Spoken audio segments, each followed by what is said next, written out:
আমরা যেহেতু সামাজিক জীব, তাই আমরা চাকরি শুরু করার পর থেকে আসলে আমরা স্বপ্ন দেখি নিজের একটা স্বপ্নের বাড়ি তৈরি করব। এখন এক একজনের স্বপ্ন এক এক রকম হতে পারে।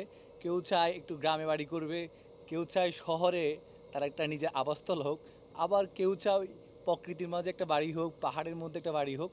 অনেকের অনেক রকম ড্রিম থাকে। আমারও ছোটোবেলায় একটা স্বপ্ন ছিল যে পাহাড়ে একটা বাসা থাকবে আমার, আমি সেখানে মাঝে মাঝে যাবো, অবকাশ যাপন করব। বাট আজকে এই জায়গায় আসার পরে আমার মানে স্বপ্নটা একটু পরিবর্তন হয়েছে। আমার মনে হয়েছে যে না, শুধুমাত্র পাহাড়ে না, এমন এক জায়গায় বাড়ি করব যেখানে এখানকার মতো সমুদ্র এবং পাহাড় একে অপরের সাথে মিশে যাবে। প্লাস পাশাপাশি থাকবে সবুজ মাঠ, ছোট্ট একটা দালান থাকবে যেখানে আমি সুখে শান্তিতে বসবাস করব।